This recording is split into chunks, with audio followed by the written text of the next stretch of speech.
once Jermaine got me, I had to sit on the label for like 2 years. Like all Jermaine wanted to do was just party, go to the mall, and spend money. I came down from Ohio like, I want to work. Like I wanted to work. Like that's what I'm here for. How old were you then? At that time, I was like 10. I was like 10 when how do you have that drive at 10 years old?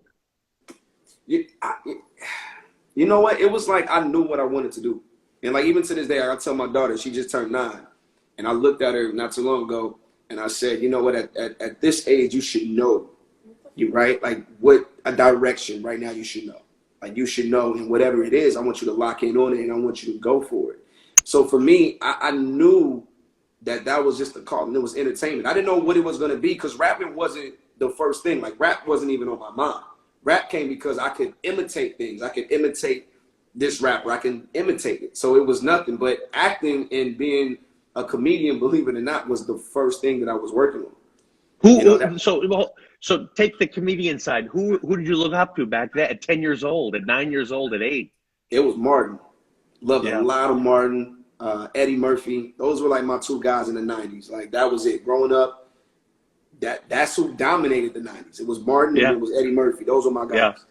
Those were my guys. So when did the rap come along?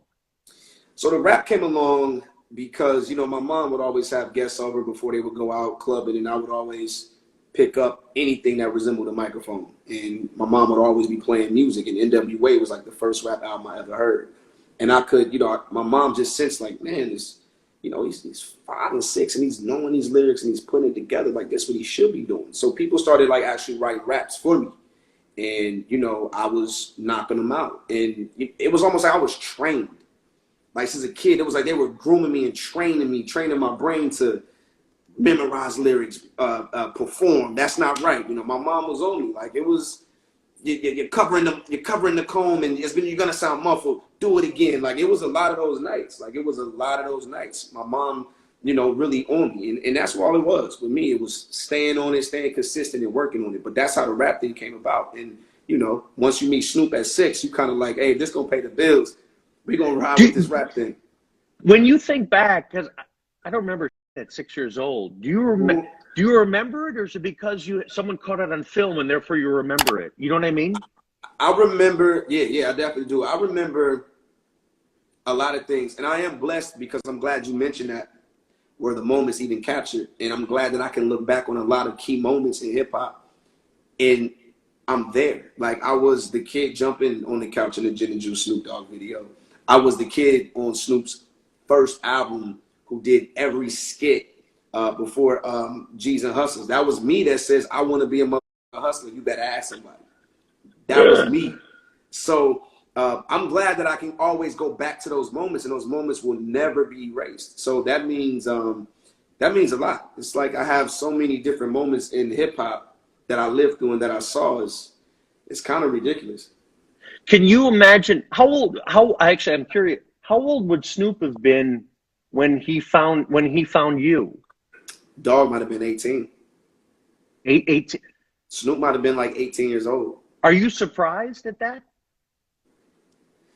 Yes, because there's a picture that I have in my phone of the night that we met, the night that, you know, Snoop and Dr. Dre found me. And it's crazy to know that, you know, that was the first night. And now when I speak to Snoop, it's so different now. We can, you know, indulge in the things that I couldn't have early on in my life. So it is crazy how everything just comes around full circle. But for me, the blessing is the fact that I can always go back to those moments, and I have things that are highlighted, you know, throughout my journey through hip hop that I can always be reminded of. And again, you know, you have huge fans, but at the same time, you have people who look to you in terms of a person so young getting into music at such a young age. Mm-hmm. Is the struggle side? Let me put it this way. For me, my struggle was probably 30 until my late 30s. Mm. Like, where does your struggle sit? You know,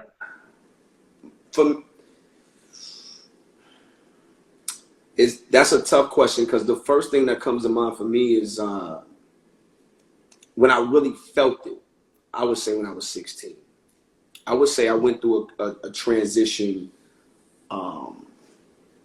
through my career that was kind of like a dark period in a way. Me and Jermaine split up. First time I'm in the business alone. Cut my hair off, which was like a shock to all my fans the first time I did it. I chopped my braids off.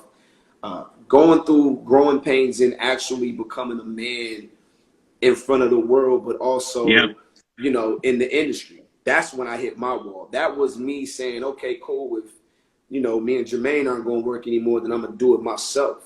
Like, you know, I had that type of attitude. And that's when I was introduced to T.I.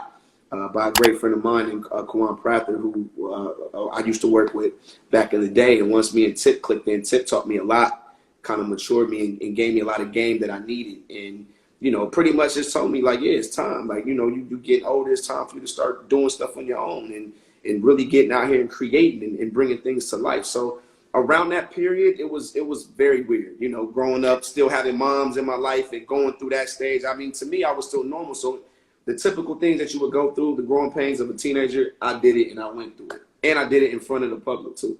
Yeah. When you mention your daughter as an example, how do you protect her from going through the same thing if you want her in the same limelight? Yeah, well, she wants to do it. Like she's ready. So for me, it's just learning about all the things that, you know, pretty much all the things that I went through in my life, the bumps in the roads that I you know, had to run into. Those are the things that I can teach her and pass along to her that's going to help her. My job is to guide her and, you know, and give her the best advice that I possibly can give her. And to me, I feel like for a child star to want to come up in the game, you know, I never had a chance to mentor anybody, you know, so for, you know, this is the first, but it's going to be fun because it is my daughter. But for me, it's just giving her the right tools, the right information that she'll need, you know, to navigate through this business. She'll be fine. She's going to be great. She's going to be all right. So people have asked me, because I like to say I'm on, and I say it like Ross would say, I just hung up with Rick Ross, and he's like, I'm working on my 11th studio album, you know, and I feel like, okay, I got my 5th successful brand out there. I don't feel any pressure. I don't know why. I have a lot of insecurities, but I don't feel any pressure about launching something else, because every time everyone always says, all my brands, they've always said won't work. They've always said that. So I don't feel any pressure. Did you feel pressure at all in terms of the next song, the next album? Did you feel that? You know what? That's a good question, B. I didn't feel no pressure at all. I think the first time I really felt pressure was probably on tour. It was probably on tour when they said that we were gonna do arenas, and the pressure of, okay, you know, we're about to roll this kid in these buildings, and the same thing happened to me. It was like, are you crazy? Like, there's no way a black kid, and yeah, I understand, I get it, that's gonna put 19,000, and we did it. And then the thing is, can you do it again? For me, it was tour. It was never the music. I knew the music was there. For me, it was tour. Can you do it again? Can you do it again? Can you keep doing it? That's the thing. And for me, yes, I would always be the person that's like, how many tickets did we sell tonight? All right, because I invited some important people here, and I want to make sure this. So it was tour for me. But sorry, so I'm clear in the sense of I remember I interviewed